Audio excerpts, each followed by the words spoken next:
Good morning, guys. I'm outside in my home garden right now because it's going to be another 100-degree day, and I'm trying to get out here early to get watering and anything else that needs done and just kind of check out my garden. But one thing I wanted to mention that I thought would be really helpful for any of these really hot days this summer, and something to remember next year when you're planting your garden, is days where it's super hot outside are not the days that you want to be weeding. And that is because those weeds actually can help retain moisture and they would act as a living mulch.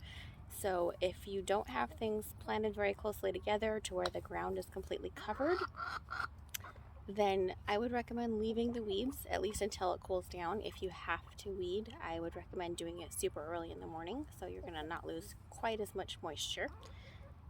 And maybe for next year when you plan your garden, I would recommend doing a little more intensive planting so you actually will have less weeds in general because you have more plants in the space that you want, less room for weeds, and they also really help retain moisture. And I wanted to show you a perfect example of that right here in my home garden.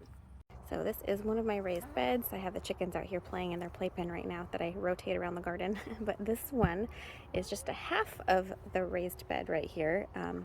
It's a very large bed, I think 4x8, and so I have half of it with just flowers that I'm picking and drying, and the other half is a whole lot of things you can see.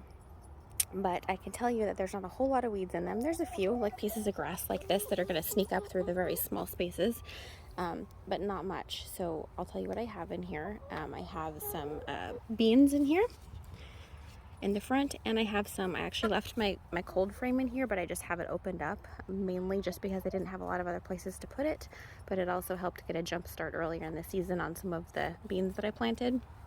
So I have beans here, I have beans in the cold frame, added a trellis here which the beans are using, and I also have some cucumbers and a squash.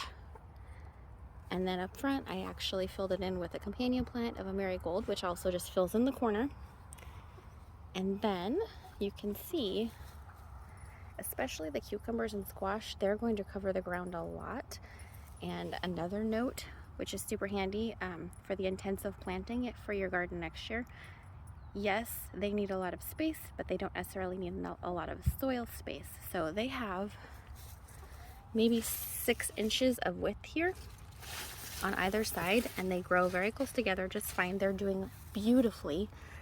But they trail over the edge, so now you could put it up on a trellis to save space, or you can just kind of let it grow in outside of the bed. So something needs a lot of space, doesn't necessarily need a lot of soil space. So that's a good thing to remember, especially when you're doing raised beds. And so on the other side here, I have my fava beans also kind of growing out of the cold frame, and they're doing so good. They're really tall and filling up great, and I don't see a single weed in this part. Okay, maybe one little piece of grass snuck through. But you can see on this side of the bed where I have it super intensively planted, there's very little weeds, and I have actually probably not watered this more than 5 or 6 times in the past couple weeks, and we've had a straight week of 100 degrees every single day, and they're doing wonderfully. The other side of the bed. Now this one I specifically planted for dried flowers, so it's not quite as intensively planted, and I lost, my cat dug up an eggplant that was right there filling that spot, so that, you can see is filled with some grass weeds, and there's a few popped up there. So I'm also having to water this side of the bed a lot more because there's so much open ground. So I just thought that was a really good example of same bed, different sides, one planted much more intensively, basically with living mulch, and one not, with a lot more open ground, and I'm having to water this one a whole lot more, and there's more weeds popping through. So there you go.